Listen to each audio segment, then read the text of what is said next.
Salut à tous, j'espère que vous allez tous bien. Aujourd'hui, je viens vous parler de l'amour. So, let's talk about love. Alors, si tu n'es pas abonné à ma chaîne, je t'invite à venir t'abonner. Donc, n'hésite pas à cliquer sur le bouton. Tu peux me retrouver donc sur Instagram, sur TikTok et ici sur YouTube. Aujourd'hui, donc, nous parlons de l'amour. L'amour entre un homme et une femme qui souhaitent se construire un avenir durable. Bien entendu, je ne prétends pas avoir percé tous les mystères de l'amour, parce que je pense que ça reste assez vaste. Néanmoins, j'ai quand même pu capter quelques points que je souhaite partager aujourd'hui avec vous. Donc, mets-toi à l'aise et c'est parti. Comment aimer sans trop souffrir? Est-ce que c'est vraiment possible de vivre d'amour et d'eau fraîche? Honnêtement, je ne sais pas, mais je pense que tout est possible. Pourquoi pas? Au début des relations, généralement tout se passe bien. On pense à l'autre, l'autre pense à nous. On est un peu dans notre petit nuage où les choses fonctionnent simplement. Et puis, au fur et à mesure du temps, la routine s'installe. Les difficultés de la vie, les défis de la vie arrivent. On commence maintenant à regarder les petits défauts de l'autre qui font que grandir à nos yeux. Il y a toujours la nostalgie, en fait, si on regarde bien, de toutes ces belles choses qu'on a pu vivre au début de la relation. Et puis, à un moment donné, certaines personnes décident que c'est trop pour elles, qu'elles ne peuvent plus suivre, et elles décident de passer à autre chose. Tandis que d'autres vont, elles, décider de s'accrocher, de garder espoir. En tout cas, je peux comprendre les deux cas. Aujourd'hui, j'aimerais m'adresser à ces personnes qui gardent espoir. Alors, je pense que la question à se poser, c'est qu'est-ce qui nourrit cet espoir? Il s'agit de la peur de perdre son confort de vie, ou la peur de se retrouver seul, ou tout simplement le fait de vouloir rester pour les enfants, ou encore parce qu'on a encore un peu de sentiments enfouis en nous, ou alors le fait de se dire que je ne sais pas pourquoi, je ne comprends pas, mais au fond de moi, je sens que c'est la bonne personne. Il y a beaucoup de paramètres qui rentrent en jeu. Donc en fait, il ne faut pas se limiter, à mon avis, sur la raison qui fait que on reste dans ce couple. Il arrive à un moment dans un couple où les sentiments amoureux ne vont pas suffire à faire fonctionner le couple. Donc à ce moment-là, je pense que quand on arrive à ce niveau-là, il faut faire le choix d'aimer l'autre.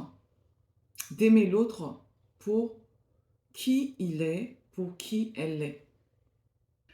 Parce que tout simplement, ce niveau-là, en fait, nous demande plus d'implication personnelle. Donc vraiment, mettre un peu plus de nous et moins de ce qu'on ressent. Donc faire le choix d'aimer l'autre. Il est donc à ce moment-là nécessaire d'entretenir son couple pour que ça fonctionne. Alors, la vie est faite de choix. Et il faut savoir que dans le couple aussi, il faut faire des choix. Il est même nécessaire. Donc, le fait de faire un choix nous permet d'être acteurs, actrices de notre vie de couple et de nous responsabiliser. Être acteur de sa vie ou actrice de sa vie de couple permet de prendre conscience de ce qui se passe dans la vie de l'autre et de ce qui se passe dans notre couple. Ça va nous permettre de poser des actions concrètes pour faire fonctionner son couple. Comme par exemple, être attentionné, être à l'écoute, prendre soin de l'autre. Si chacun décide d'être responsable du fait de faire le choix de faire sa vie avec l'autre, forcément le couple va beaucoup mieux se porter. Car lorsqu'on est responsable dans notre vie, que ce soit dans la vie professionnelle ou dans la vie privée, généralement, on va faire les choses de façon à ce que ça porte du fruit, de façon à ce que ce soit positif, de façon à ce que nous soyons fiers de notre travail. On fait en sorte de bien faire les choses car il en va de notre image personnelle, de notre fierté et du fait d'exposer, de montrer notre travail. Donc, on va vouloir que notre travail soit reconnu et apprécié à sa juste valeur. Lorsque ce principe est partagé et appliqué par l'homme et la femme, donc on se retrouve à faire 50%, 50%, le couple ne peut que bien se porter. Bien entendu, il ne faut pas oublier les autres aspects qui permettent aussi le bon fonctionnement d'un couple, comme la séduction. La femme doit se maintenir et l'homme aussi doit se maintenir, parce que finalement, on regarde beaucoup à la femme, mais la femme aussi a envie d'être séduite, de regarder son mec et de dire, mais qu'est-ce qu'il est stylé le gars. Enfin, voilà. Il y a aussi l'amitié. L'amitié dans le couple, vraiment, pour moi, c'est ce qu'il y a de plus important. Être ami avec l'autre, ça permet de pouvoir parler de tout et de se sentir à l'aise. Donc, des fois, on peut même se fâcher, mais le fait de considérer l'autre comme son ami, ça fait toujours revenir, en fait, on revient vers l'autre. Ensuite, on a aussi toutes les petites attentions, des petits cadeaux, des sorties, des choses comme ça, des voyages.